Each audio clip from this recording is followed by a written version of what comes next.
chieng'. Ji 13 owito ngimagi e masira mar apaya otieno ma piny orugodo kawuono e gweng' ma Migaa Salga, kaunti ma Nakuru. Matatu no mitiyo godo gi kambi mar Kitale Shuttle mano oting'o jowuoth kowuok e boma ma Kitale kabiro Nairobi notuom gi lori ma bende ne ringo e boma ma Nairobi.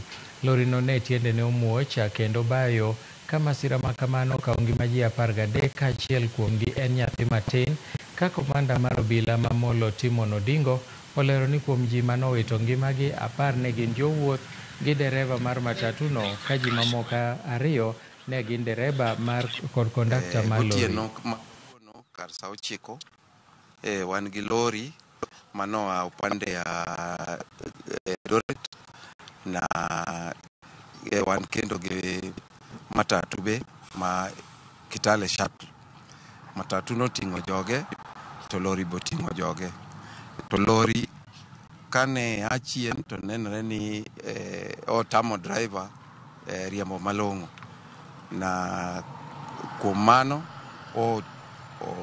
onindo kuom matatu kaeto orol ma container mare owito karibu atua 100 kwa mita. Hapo mbeleni kuna basi ambayo ilikuwa imeua watu hapa kwa hii mtaro, ambayo imekuwa usuni. Mtaro imekuwa ni kama mahali penye ya kuua watu. Tunasema kwamba nyingi tumekuwa tukiambia Kenha wasibe hii barabara. Mara ya kwanza tuliambiwa wasibe hii barabara, hawakusiba wakafunika pale. Tunaomba kwamba wasibe hii barabara.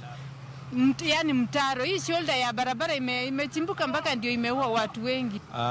Magari hayo yameharibika kabisa. Wreckage ya matatu ambayo ilikrashio kabisa, hata kutoa mwili ilikuwa kazi.